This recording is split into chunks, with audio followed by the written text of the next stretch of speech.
This SoonerScoop.com video is streaming in crystal clear 4K resolution on YouTube thanks to Enjoy Vision in Oklahoma City. If you're ready to see the rest of the world just as clearly, get your fresh perspective at Enjoy Vision. Enjoy Vision. This is where Sooner Scoop Lasix. Hello and welcome back. Eddie Brodosovich, George Stoy here from the SoonerScoop.com studios on Campus Corner. And welcome in. Welcome back to the SoonerScoop.com YouTube channel. Kind of begun. Talked to Brent Venables on Wednesday, talked to Ben Arbuckle, talked to a number of players, including Jaydn Ott, who we will highlight. It was a good conversation with Jaydn Ott. Obviously, awesome. Hadn't talked to him since he got back, but felt good to get back. It looks like there's a little bit of a, I don't know about a controversy. I don't want to say controversy, but there's a lot of, what are you smiling about? I don't know where you're going with this. It just seems like there's the battle for the chairs up front at the media experience. It seems like there's a heavy competition. How about that? It's one of those things where Eric Bailey has left the beat, and those are big shoes to fill. So I think there's some, gunning for certain positions. And that's right. Some people came in from Amarillo today, I guess. Ben Arbuckle had like a traveling media party with him. It was crazy. Today. So I think that kind of mixed everything up for everybody. All right. This show is going to be basically kind of recapping everything that Brent Venables had to say going into his fourth season as Oklahoma's head football coach. We will recap everything with the players in separate videos. You can watch the entirety of today's press conference with Brent Venables right here on the SoonerScoop.com YouTube channel, as well as Ben Arbuckle. We posted the Jaydn Ott interview over on the Scoop editorial page. Before we get into everything that Brent said, let us remind you and tell you about our good friends over at William & Lauren, the official custom clothier of OU football. William & Lauren outfits your favorite OU players in custom suits that boost their confidence off the field to match their confidence on the field. Their perfectly tailored clothing ensures every Sooner stands out and covered in style at prices that make luxury accessible. You can visit William & Lauren in Oklahoma City or in Tulsa, as the Stoya family did, or online at williamandlauren.com. That is williamandlauren.com. Dress like a champion and make your style as legendary as Oklahoma football. My God, we look good. I know. I mean, look at that suit, man. And Aaron looks excellent as well. Yeah, she looks great. But course, that middle picture. But the middle. That's a great pick. Shout out Barb Oven for getting that pick. But look at that suit, man. That thing is custom. It looked great. It did look good. The inside of it has the custom lining. It also has my name and the wedding date on there. So that'll be a suit I wear probably the rest of my life, as long as I don't gain too much weight, or if I lose a bunch of weight and get in great shape. Well, and hopefully you don't have to wear it again for another wedding, right? Yeah. Everything going well there? Everything's great. Yep. Survived a quite a lengthy nightmare stay in travel. Maine, but it sounds like it was good. All right, thank you to William and Lauren. Go visit them in Oklahoma City or up in Tulsa. All right, let's get into the Brent Venables stuff, because he talked to the media today for about 25 minutes, I think. Yep. Just kind of a precursor for everything that's coming. Oklahoma will be on the practice field on Thursday morning to open up the preseason. It's hard to believe that we're 30 days away. What did you think of just his tone before we jump into some of the clips? I didn't think it was anything crazy. I thought it was basically kind of a normal press conference with Brent Venables. Yeah, I think he was a little I don't want to say mad or anything, but he was definitely in some sort of, he was very focused mood, I would say, because he has some days where he comes in and boy, he just loves to yap or is in a great mood. Maybe it's because he didn't do an opening statement per se, and he just jumped into questions and then kind of got bombarded. Not necessarily, but I don't know. We'll see. I think he definitely knows the expectations and everything that's going into this season. There's a magnitude, and we've talked about it, that's going into the 2025 football season, as well as I think everything that probably goes through a coach's mind at this time of the year, getting his team ready for the start of the season and going into the first practice on Thursday. All right, let's talk about it, because we did hear from Ben Arbuckle today. Brent Venables was asked about it, and I think to an extent we've kind of been lost in the middle of Ben Arbuckle, and that the fact that he is 29 years old. I know that's something we talked about quite a bit when they made the hire back in January, but it's a big spot, right? Yep. It's a tough ask turning around an offense that was awful a year ago. And not only is he 29, Eddie, I think we forget he's only been calling plays for, I think, 3 years. Sure. I think it was 1 year at Western Kentucky, and then Jake Dickert took a big chance on him at Washington State to make him the OC.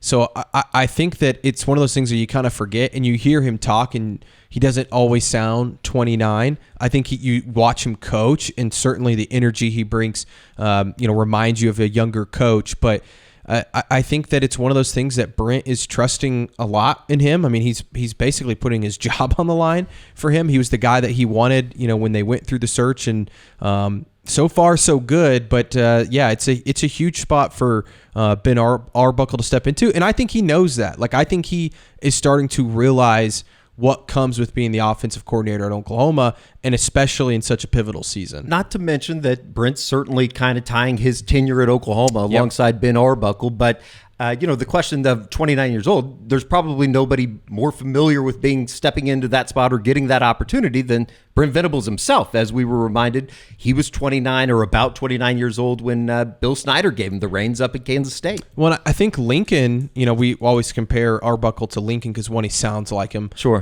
But I think, wasn't Lincoln like 20-something years old, at 28 maybe, 29, somewhere in that range when he got Bob the Stoops opportunity. hired him. So, I think Ben has been a fast riser that's been well documented, how quickly he's risen and how smart he is, his offensive system. He still has a lot of learning to do as a young coach, but I think Brent sees age as just a number, and he's not too worried about that. I think that he really likes the offensive scheme, his intelligence, and obviously what he was able to bring with him in John Mateer. Brent Venables on Wednesday talking about the pros and cons of hiring a 29-year-old, much like Ben Arbuckle.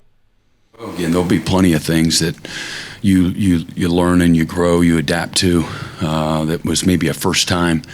I don't know what all those things are. We'll find out. You lean on the staff if you're going to be successful as a coordinator. You're not going to do it alone. Can't play quarterback alone. Can't be the head coach and do things alone from this position either. If you're going to be successful, it's going to take everybody. And so I don't think that his role is any different from that standpoint. But I think having great self-awareness, understanding your schemes and what the strengths and the weaknesses are is important. I think, he's got great depth of knowledge of the inner workings, and got a great group of people around him that he surrounds himself with in the staff room that'll help him navigate and manage those things. So you got to go through it, as a young coach and figure all those things out. But he's had his pedigree has been really good. He's had great success. He's done more with less, as I've noted in the past. Very confident, and there's a really good system, systematically, that has proven to have, elite level, high level success for a long time. And I feel like he has a great, understanding and knowledge of it, and a great humility to make the changes and to adapt and pivot where he needs to, along the way. George, Ben Arbuckle's job would be much easier if you get a better offensive line than you had a year ago. We talked about it a little bit in the storylines and kind of the position battles going into the start of preseason camp on Thursday. But you asked Brent today, what has he seen here over the course of the spring and obviously into the summer, where they're not able to be around those guys very much. But if you've heard Ben Arbuckle, and we heard him at the coaches' luncheon last week talking about that group took a step this summer. We're going to see what that is going to end up paying off with. But it seems like they have a good group here for Bill Beatabo going into tomorrow's practice. Yeah, it sounds like there's a few things, right? One, they love the experience coming back, especially guys like Logan Howland and Heath Ozida. Those were two names that Brent specifically brought up. And you look back at the snap counts. I was telling you this. I didn't realize Heath Ozida, he had the second most snaps of any offensive lineman last year for Oklahoma. I think Logan Howland was fourth. Oklahoma returns 4 of their top 5 guys in snap counts from a year ago. And some of you might be like, oh, well, the offensive line wasn't any good. Fair. But I also think that the experience that those guys got, especially young guys like Logan and Heath, I think was super valuable. I think on the other side, Eddie, the other thing you're seeing is the leadership qualities. Troy Everett was the leader of that group last year, but he was injured, and It's different when you have somebody who's not able to get out on the field. And I know Troy talked a little bit about it today, talking about how his leadership has grown, but also being able to be in the weight room himself. He missed all of off season last year. He's the heaviest he's ever been. That was another thing that was brought up a lot today, how much weight a lot of these guys have been able to put on, good weight. They feel bigger, they feel faster. All of those things you like to hear. Now they have to go prove it. And I think what's going to be really interesting this fall during preseason camp is who emerges, because you could convince me, there's 8, 9, 10 guys that could potentially be starters for Oklahoma, by the first game. And we know that Bill Bedenbaugh likes to shuffle the guys up there. I just don't know how much you can do that this year with how tough your schedule is early in the season. So it's going to be really interesting to see who emerges and who ends up being kind of that 5. Really important month for Bill Bedenbaugh's group. Here is Brent Venables talking about his group as a whole there on the offensive line. Yeah. Again, we had 3 guys in the portal that we feel like have given us better competitive depth at that position, and then the returning players, as you noted, some of the guys that had gone through different injuries. Jake Taylor, Jacob Sexton. We're both banged up. Troy Everett the first part of the year as well. So all those guys back and healthy, along with guys like Fabechi, certainly Logan Howland, Heath Ozida, both had postseason shoulder surgeries, and they're back and healthy. Had great summers as well. And then the influx of some of the young guys, and Mike Fasusi, Ryan Fogier, in particular, Daniel Akinkume, as well, has really made some good progress. Eddie Pierre-Louis, again, he had not gotten here until last summer, so he was a little bit behind mentally, fundamentally. What he did in high school, that's a hard position to fundamentally step in and physically, for that matter. But Eddie's really made tremendous improvement, as well as confidence, in a much different place. He's actually leading in some capacity now. Logan and Heath did some really good things for young players. Both of them probably were forced into action before they were quite ready. And so sometimes you get exposed through that. The exposure, even though it's humiliating and mentally challenging on you, I think that's where the real growth happens. And both of those guys say they're much better through that fire that they went through last year.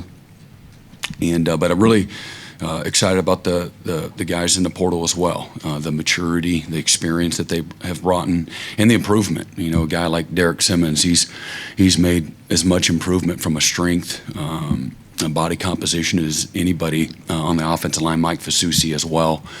They really stood out. We had the offensive line made the most percentage improvements in the weight room when it comes to strength, and added size, the pounds that the group percentage-wise gained, and body comp was excellent, speed improvement, a lot of areas, and a lot of groups did. Overall, as a team, we improved in every area from where we were a year ago. But the offensive line between Derek Simmons and Jake Makula and also Luke Baklenko, just a good group of guys that have, again, made great improvement. And whether they're starters or they're role guys or they're part of the depth group of guys that have really made everyone better, including themselves. So I feel like we'll be I think the chemistry of the group is in a better place than where we were a year ago. People matter, and not everybody. And I think the guys blended in well last year, but some guys take leadership roles right away and are a little more relational, things of that nature. And then I think the experienced, Troy's in a much different place. He's one of our best leaders on the team, but he's leading in a different way than he did a year ago. And he's not the only one. There's a lot of good guys from that standpoint. Certainly good news there, though, on Heath Ozida, Logan Howland, good to go for the start of camp on Thursday. Yeah, it's just kind of crazy to think, Eddie, they have, I think, 6 players returning that made at least, I think, 2 starts last year for them in the offensive line. And then they added, all 3 players they added in the portal were starters at their previous school. Obviously, Luke Baklenko and Jake Michaela were both starters for Stanford. Derek Simmons was a starter for Western Carolina. So that's 9 guys right there with pretty good experience. And then you add in the youth. You heard Eddie Pierre-Louis. I think he's going to factor in some capacity. We all know Michael Fasusi, Ryan Fogier. I think both those guys as freshmen are going to get on the field in some capacity. So you like it all on paper, right? It's a lot more depth and talent than they had a year ago. Now they just kind of have to put it together. We'll recap more with Ben Arbuckle talking about Michael Fasusi. You asked him about what it's going to take for him to, kind of prove that he's ready to go from day one. Certainly an important 30 days here for the Oklahoma offensive line. And I would imagine with the emphasis of being ready to go for that second week with Michigan coming to town, who better to make this group better than the guys that they're going to have to go against? Talking to Grayson Halton today, it's like, we really haven't gone against them yet, but it should be with all of the expectations that come with Oklahoma's defensive line this year. I mean, there's people saying, I think it was Cole Kublik that says they have the best defensive line in the country. I don't know if I'm ready to go that far, but the depth, the talent on that side of the ball, the guys that played last year that were great players from R. Mason Thomas, Dominic Williams, Grayson Halton, like those were really good players for OU. They're all back. You'd have to imagine that group of guys is only going to, help that offensive line get better this fall. I think from the arrival, from the day that they stepped on campus, and they stepped on campus at the different times, but John Mateer and Jaydn Ott, who we were able to talk to on Wednesday, you talk about expectations for guys that have never stepped onto a football field for Oklahoma, or on a game day at least, outside of practice for John. But it's going to be interesting. And I think that, everything that Arbuckle's trying to do and turning this offense around is going to be connected to John Mateer and Jaydn Ott in that backfield. It's crazy, Eddie. I mean, we've talked about it a lot, about how much hype these two guys are getting. And, I was asked an interesting question the other day is like, do you think that, John Mateer will be the best quarterback in the conference, or Jaydn Ott will be the best running back in the conference? Or do you think that they could be just the best duo? Mm-hmm. And I don't think either one will probably be the best in their single category, but as a duo, I do think that, as a quarterback running back duo, they're one of the best in the country, at least on paper, and especially if both are healthy. And that's the big question with Ott, obviously coming off the ankle injury from a year ago. But I think that OU feels like these two guys are going to make a lot of explosive plays and really prove themselves in this league. We heard from Ott, and we'll get into more of that with the player breakdown, but certainly interesting nugget that he threw out there today, talking about picking Oklahoma over Georgia. Yeah. Which I didn't know that. Yeah, I didn't know that either, because it happened so quickly. But I did find it interesting. He said that, and then he said the reason I picked Oklahoma was he wanted to play with John Mateer, and I thought that was fascinating. And they played against each other, obviously Washington State and Cal, so I think they had a mutual respect. They were familiar with each other, but that's very interesting. Probably won't have this true conversation until you maybe get out of week 2, but certainly get into the SEC play, conference play, just in terms of can they do this at the SEC level, having coming in from the Pac-12, obviously Cal and Washington State. Brent Venables was asked about his expectations for that duo in the Oklahoma backfield this season. Well, I don't know how much fits they're going to give the SEC. I know a lot of people in here have made comments that they're going to really struggle in the SEC because this isn't Wyoming and whoever else that we're quantifying that against. But wait a second, was that you? I think that was you. That was not either of us. We are currently trying to find those people, and they will be put into a guillotine when we find them, because I don't know who. This might be one of those coaches things that he's Bulletin telling the board. team right now inside the locker room. They're watching. It'd be interesting. Let's go back to Brent Venables. I don't see how's that different from, he hasn't played in the SEC. Well, how about a freshman quarterback playing in the SEC? He hadn't played the SEC either, right? But there's been plenty of, young players that never played college football until their freshman year, and then they do really well. So I think for those guys in particular, why I believe in them, I think they've got a lot of natural talent. I think they got instincts. They got belief. They've got tremendous work ethic. They've got humility to be prepared and show up every day, to strain to get better, fight, when things aren't going their way. And but they're really, they're really good football players at the end of the day, and they've shown that through a body of work. And I think again, John had great success. I think he led the country in touchdowns last year. But the best things that he can do, he just has tremendous capacity as a quarterback. I don't see, a guy that is, braggadocious. I see a guy that has tremendous humility, respect for the game, hungry to gain knowledge, He's performed at a pretty good level on what he sees on the practice field every single day. And when he doesn't do something well, he usually corrects those issues. Haven't had Jaydn in the same light, him not getting here until the summer, but he's got a great presence to him, and again has shown tremendous work ethic, and again the natural things that you see on tape that you. Again, his pace, his speed, his explosiveness, his ability to break tackles, his instincts,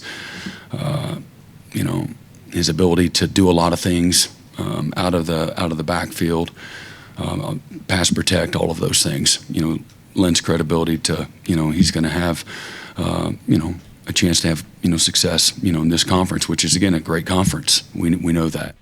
Really good time to sign up for SoonerScoop.com. That was something that you wrote about today, just in terms of the offensive line and moving forward. Yeah. Putting past last year's experience, I think is probably the best way to say it, giving up 50 sacks, but certainly going to be something that we continue to watch, I think probably from here until maybe even get to that second week and further on into the season. A lot of Oklahoma's offensive success is going to depend upon what they do up front. Yeah, definitely. And if Jaydn Ott and John Mateer can live up to this hype, we've just heard it all off season that these two guys are going to be huge difference makers. And yeah, they were at their previous schools. Now they have to do it at Oklahoma. So following that, I know that we'll be out at practice, I believe Friday morning, it sounds like. So definitely sign up for Sooner Scoop. We'll have observations up. Sure. You'll have obviously Scoop HD and all of that, sights and sounds, I'm sure, from practice maybe on Friday morning. So good time to sub to the YouTube channel and also subscribe for $1. We'll have a lot of intel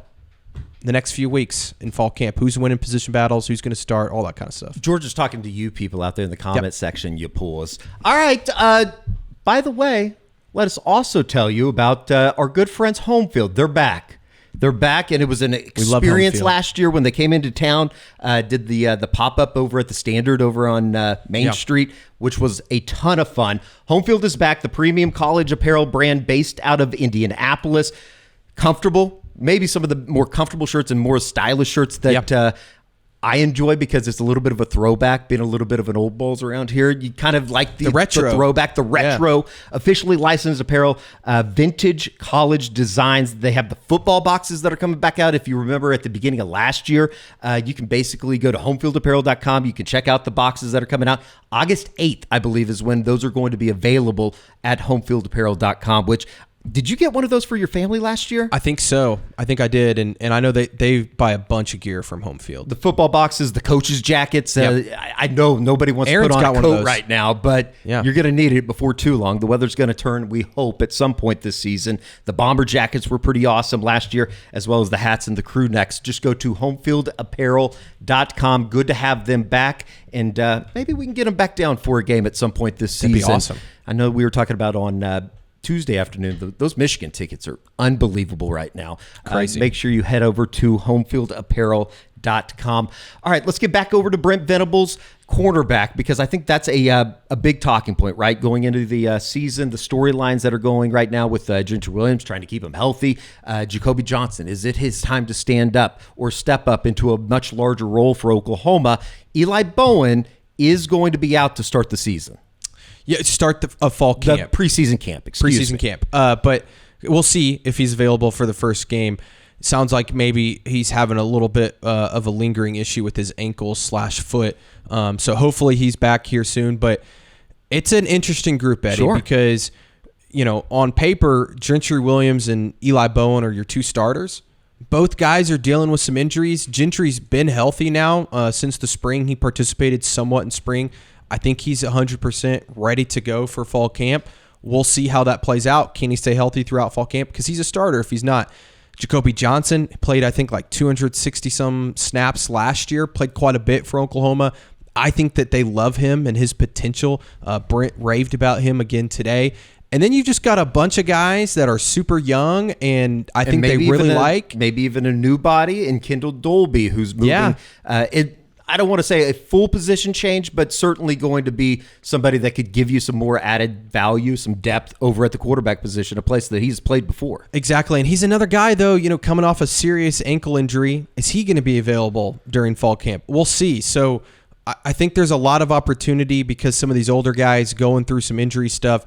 These young guys, Davon Jordan, Jeremiah Newcomb, who we haven't really talked a ton about, the freshman, Malik Hawkins, Tristan Haynes, Cortland Guillory, who I know you and I really like who's going to emerge in that group? Because I do think that there's some real opportunity for some of these young guys to end up starting for Oklahoma. Sounds like many of the positions right now, there's going to be some battles within Jay Valai's room going into preseason camp, and Brent Venables talked about that as well on Wednesday. I really think that room is reflective of several positions. I think we have position battles across the board. I'm really excited about camp. It's going to be a very competitive camp. There's whether it's corner, it's safety, it's cheetah, it's linebacker, it's defensive line, it's D-end. Who's going to run out first should mean something. I don't want guys comfortable just getting to play. Everybody should want to be the first guy running out. And then fight like hell if they're not. And don't mope and complain and point and blame and all that kind of stuff. Show up and compete, lay it on the line every day. But I think the same thing goes for the offense, at receiver, at offensive line, at running back, tight end, even at quarterback. I really like the competition. I think that's going to bring out the best in everybody. It's going to make us better through the course of the next several weeks, and then even going into the season. I think the same thing should and will take place. Eli Bowen doesn't make his first start till maybe 4 or 5 games into the season. After again a small body of work. Every time he gets in, he makes plays, plays big, and the moment isn't too big for him. So at the corner position, will Dolby play some out there at corner too? Yeah, absolutely. He played there his first year here, and also in junior college as well. He's got great versatility. We'll move several guys around. Really, again, pulling for Gentry Williams. He's worked so incredibly hard. He's been a great leader, which a lot of times when guys have been banged up as much as he has, you show up to the building every day in the practice field and you feel like a man without a country, and so you don't really have the innate ability to lead, and that couldn't be further from the truth. And he's got a unique skill set. People see the toughness that he shows up with, the love that he has for his teammates. He celebrates their success, and I think that's helped him stay engaged over the last several years, so that he just doesn't give up and quit and give in to a lot of setbacks. So really excited about where he's at, and even during the season last year saw Jacoby Johnson really start to grow and become a good corner. Again, we've talked about it a lot. He's always been one of the most elite athletes in our locker room and in the country. But learning how to become a really good corner is a challenge in all of itself. And really saw him starting to pick that up, and then saw great growth that gets you excited about him in the course of the spring and the summer as well. But those 3 players, along with Kendall Dolby. And then, again, we've talked about some other young guys, Jeremiah Newcomb and Cortland Guillory, Malik Hawkins, Tristan Haynes, Day as well. He's a guy that is as talented as anybody we have on our team as well, can run all day, really excellent athlete. And so that's a group that has really good talent, and now we need to show that we can be really good players within our schemes as well. Most important here now over the next month is going to be finding a way to keep everybody healthy, right? Yeah. I think that we talked about it. It's been well documented just in terms of how hard the injury bug bit Oklahoma a year ago. Looking back on it as you, I think, kind of get away from the season that was the disaster of 2024, it's almost like, how the hell did this happen? How did they get to this point with so many guys injured at so many important positions? I mean, the offensive line last year, you had, I think it was Garen Hatchett, you had Michael Tarquin, Branson Hickman, they basically did not have a center. Troy Everett was hurt all through fall camp. It was horrific on the offensive line in fall camp alone, and then throughout the season, you've heard the stat a million times. I think it was 8 different starting offensive lines in 9 games or something ridiculous like that. So there you got to stay healthy. We mentioned the depth there they have now. That depth can dwindle quickly. Sure. In fall camp, wide receiver last year, Jaden Gibson went down early. Nick Anderson got hurt early. Obviously, Jalil Farouk got hurt, I think, on like the 3rd play of the season. So staying healthy, especially these next couple weeks, is super important. But, Brent talks about it, but this is also the time that you have to find out who your best players are. Guys have to win battles, right? And you have to have some physicality in practice, especially when you play in this type of a league. So it's a really tough thing to have to juggle, I'm sure, if you're Brent, where it's like, hey, we don't want that to happen again, but also we still got to get better as a football team. No doubt about it. I'm not above putting together a prayer circle on Campus Corner if need be. But Brent Venables was asked on Wednesday, just in terms of going into these next 30 days, the next couple weeks of practice, how they're going to go about keeping everybody healthy for the start of the season. A lot of times during camp, the scouts don't do a whole lot. The scouts, if they're good enough to get into a three-man rotation, you really rep 3 teams in fall camp. And as you get closer to game week, within those first 2 weeks, the 3-man rotation's over and you're in a 2-man rotation. Then is when you get into your scout teams, when you start doing some opponent prep. But they don't get as much. I'm not sure what that looks like, having not gone through that before. But from a total roster standpoint, a lot of times those guys are they're just holding dummies and or just observing, unless they're again part of that 3-man rotation. So we're always, again, this is a tough, challenging game. You can't practice in walkthroughs and be ready to compete at a high level in this conference. So you got to do the really hard, tough things, and you got to practice physicality in order to play physical. This is a league that's defined by the trenches, and so that got to challenge our guys and do a good job of figuring out what that balance is, what that looks like. And injuries, this is a violent game. Injuries are part of the game. Last year, you feel like that was the first time I've been through that. So again, in a 30-year career, that's an aberration. I think that would qualify for that.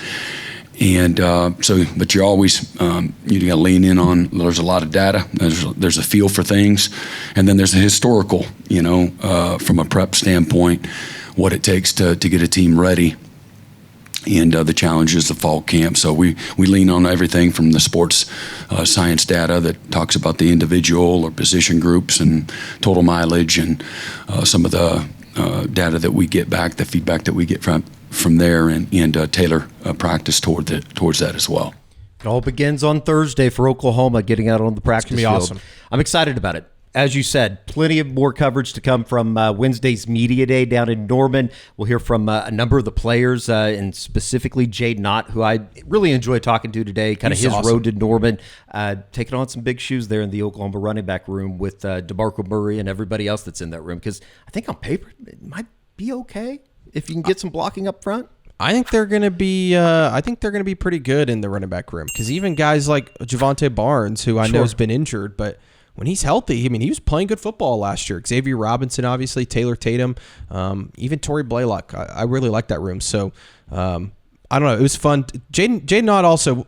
We'll save a lot of it for the show with him, but big guy. Bigger than I anticipated. No doubt about it. All right, that's going to do it. A little bit of a recap from Brent Venables. We will be back here on the SoonerScoop.com YouTube channel. You can watch the entirety of Brent Venables' press conference once again here on the Scoop YouTube channel, as well as Ben Arbuckle. For George Stoya, I'm Eddie Radosevich. We'll see you back here on the SoonerScoop.com YouTube channel.